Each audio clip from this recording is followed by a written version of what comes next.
প্রথম স্ত্রীর অনুমতি ছাড়া দ্বিতীয় বিয়ে করলে কি হবে? আসসালামু আলাইকুম, আমি খন্দকার সাবের ইসলাম, অ্যাডভোকেট, ঢাকা জজ কোর্ট। রিসেন্টলি আমরা একটি নতুন আইন দেখতে পেয়েছি যেখানে বলা আছে যে দ্বিতীয় বিয়ে করতে প্রথম স্ত্রীর অনুমতি লাগবে না। এই নিউজটি পেয়ে বাংলাদেশের অনেকেই কিন্তু অত্যন্ত খুশি হয়ে গিয়েছে এবং তারা মনে করেছে যে আসলে এখন দ্বিতীয় বিয়ে করা খুবই ইজি, যেহেতু স্ত্রীর অনুমতি লাগবে না এবং আইনে স্ত্রীর অনুমতি জাতীয় কোনো বাধ্যবাধকতা নেই। সো যে কেউ চাইলেই কিন্তু সেকেন্ড বা থার্ড ম্যারেজই করতে পারবে। কিন্তু আসলে এই সম্পর্কে আইন কি বলে? আপনার দ্বিতীয় বিয়ে করতে অবশ্যই সালিসি পরিষদের অনুমতি লাগবে এবং সালিসি পরিষদকে আপনার কনভিন্স করতে হবে সাফিসিয়েন্ট রিজনের মাধ্যমে যে আসলেই আপনার দ্বিতীয় বিয়েটা করা কেন প্রয়োজন।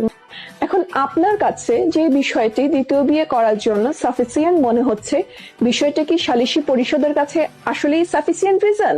এখন ধরুন আপনি সালিসি পরিষদকে বললেন আপনার বউ সুস্বাদু খাবার রান্না করতে পারে না, এই জন্য আপনি দ্বিতীয় বিয়ে করতে চাচ্ছেন। এখন সালিসি পরিষদ কি আসলেই আপনার কারণটি মেনে নিবে এবং আপনাকে অনুমতি দিবে দ্বিতীয় বিয়ে করতে? এখানে কিন্তু প্রশ্ন থেকে যায়। সুতরাং আমরা যতটা ইজি ভেবেছিলাম যে দ্বিতীয় বিয়ে করা পুরুষদের জন্য অত্যন্ত ইজি হয়ে যাবে, আসলে ব্যাপারটা কিন্তু তা নয়, বরং এটি আরো অনেক বেশি কঠিন হয়ে গিয়েছে।